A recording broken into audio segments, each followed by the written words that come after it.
भारत सरकार ने प्रदेश सरकारों और यूटीज़ के यूनियन टेरिटरीज़ के तथा सभी स्टेक होल्डर्स के साथ वार्ता करके एक मैकेनिज्म डेवलप किया है जिससे कि मेडिकल ऑक्सीजन का प्रोडक्शन, मूवमेंट तथा सप्लाई सभी स्टेट्स और यूनियन टेरिटरीज़ को हो सके। यहाँ मैं बताना चाहूँगा आपको कि मेडिकल ऑक्सीजन का जो उत्पादन है वो काफ़ी ज़्यादा बढ़ा है और 24 अप्रैल को 9,103 मेट्रिक टन्स प्रोडक्शन हुआ है। उल्लेखनीय है कि जो हमारी प्रोडक्शन कैपेसिटी थी वो खाली 7,259 है, 7,259 मेट्रिक टन्स। पर भारत सरकार तथा सभी राज्य सरकारों और यूटीज़ की सरकारों तथा हमारी इंडस्ट्री ने मिलकर इस राष्ट्रीय आपदा के समय में इस पर बहुत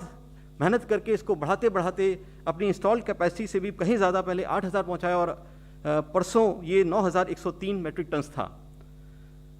इसी प्रकार से जो इसकी मेडिकल ऑक्सीजन की सेल है वो भी काफ़ी बहुत ज़्यादा बढ़ी है और 24 तारीख को 7,017 थी, 7,017 मेट्रिक टन्स। राइजिंग केसेस के ट्रेंड को देखते हुए भारत सरकार ने 26 तारीख यानी आज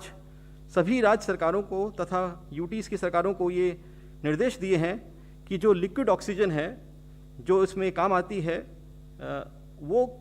इंडस्ट्रीज़ को ना दी जाए सिवाय मेडिकल लाइक फार्मास्यूटिकल्स, एम्प्यूल्स, वियल्स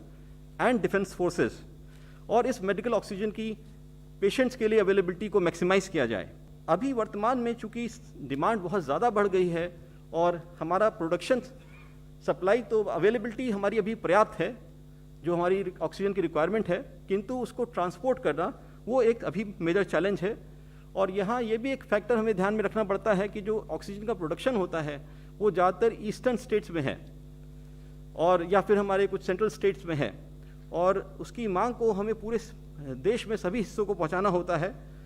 तो इसको टैंकर्स की कमी को दूर करने के लिए भारत सरकार ने सभी राज्य तथा केंद्र शासित प्रदेशों की सरकारों को ये सुझाव दिया था कि वो नाइट्रोजन और आर्गन के जो टैंकर्स होते हैं उनको भी ऑक्सीजन टैंकर्स में परिवर्तित करे। साथ ही साथ भारत सरकार विदेश से भी परचेज तथा हायरिंग बेसिस पे टैंकर्स ला रही है। एक जो बड़ा उल्लेखनीय निर्णय भारत सरकार ने लिया, जो एक ऐतिहासिक निर्णय है कि मूवमेंट टाइम जो ऑक्सीजन टैंकर्स का कम करने के लिए हमारी वायुसेना एयरफोर्स की मदद से जो एम्प्टी टैंकर्स हैं उनको एयरलिफ्ट किया जा रहा है ऑक्सीजन प्रोड्यूसर स्टेट्स तक जो कि दूर दराज के स्थानों में हैं। जैसे कि अगर आपका दिल्ली से या उत्तर प्रदेश से या मध्य प्रदेश से हमें लाना है, मैं उदाहरण दे रहा हूँ समझाने के लिए, उड़ीसा से या पश्चिम बंगाल से, तो हम खाली टैंकर्स को अगर भेजेंगे बाई रोड तो जाने में ही 5-7 दिन लग जाते, पर वायुसेना के विमानों की मदद से हम उसको 2 घंटे में ही पहुंचा देते हैं, 1 घंटे में पहुंचा देते हैं।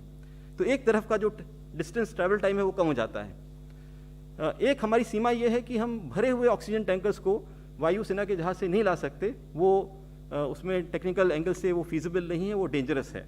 तो इसलिए हमारी जो मिनिस्ट्री ऑफ रेलवेज है उसने स्पेशल ऑक्सीजन ट्रेन चलाना शुरू किया। ये भी एक ऐतिहासिक निर्णय था और ये इसके द्वारा हमें सबसे पहली जो ट्रेन चलाई गई वो थी मुंबई से वाइजैग, और उसको रोल ऑन ऑफ ट्रेन कहते हैं। और उसके बाद अब पूरे देश में सभी स्थानों से बहुत तेज़ी से रेलवेज इस पर कार्य कर रही है जिससे कि भरे हुए टैंकर्स को कम से कम समय में जो हमारी रेसिपिएंट स्टेट्स हैं वहाँ पे लाया जा सके। ऐसा पाया जाता है कि सड़क से अगर ट्रैवल करने में जहाँ 5 दिन लगते हैं वहाँ हमारी रेलवेज के माध्यम से हम उसको 1 या ज़्यादा 2 दिन के अंदर ले आते हैं। मिनिस्ट्री ऑफ रोड ट्रांसपोर्ट्स ने सभी राज्यों और केंद्र शासित प्रदेशों के साथ विचार विमर्श करके एक real time tracking of tankers का सिस्टम डेवलप किया है जिसमें वो जीपीएस टैगिंग को यूज़ कर रहे हैं। अभी हमें एक समस्या ये आती थी कि जब टैंकर्स चलते थे तो ये पता नहीं चलता था कि वो कहाँ पे हैं और कब पहुँचेंगे। तो जो प्लानिंग करनी होती है कि जब टैंकर के आने पे हम ऑक्सीजन को कैसे अपने हॉस्पिटल्स को बहुत एफिशिएंट तरीके से बांटें जिससे कि किसी भी हॉस्पिटल में ऑक्सीजन की कमी होने से कोई दुर्घटना ना हो, वो उसमें ये उसको दूर करने के लिए real time tracking system develop किया गया है। और जीपीएस ट्रैकिंग के द्वारा अब हम धीरे धीरे अपने सभी टैंकर्स के बारे में हमें मालूम चल जाता है कि साहब वो कब भर के निकला प्रोडक्शन साइट से और अभी रास्ते में कहाँ है और वो कब पहुंचने वाला है, जिससे कि उसी अनुसार हम तत्काल उसको आगे पहुंचाने की और बांटने की व्यवस्था कर सकें। मैं हमारे सभी देशवासियों से ये प्रार्थना करना चाहूँगा कि वो मेडिकल ऑक्सीजन की अवेलेबिलिटी को लेके बिल्कुल घबराए नहीं, कोई पैनिक करने की ज़रूरत नहीं है। ये मैं आपको आश्वस्त करता हूँ कि अभी वर्तमान में भारत सरकार तथा राज्यों में भी हमारे पास ऑक्सीजन के पर्याप्त मात्रा उपलब्ध है। हमारा चैलेंज अभी उसको ट्रांसपोर्ट करने का है,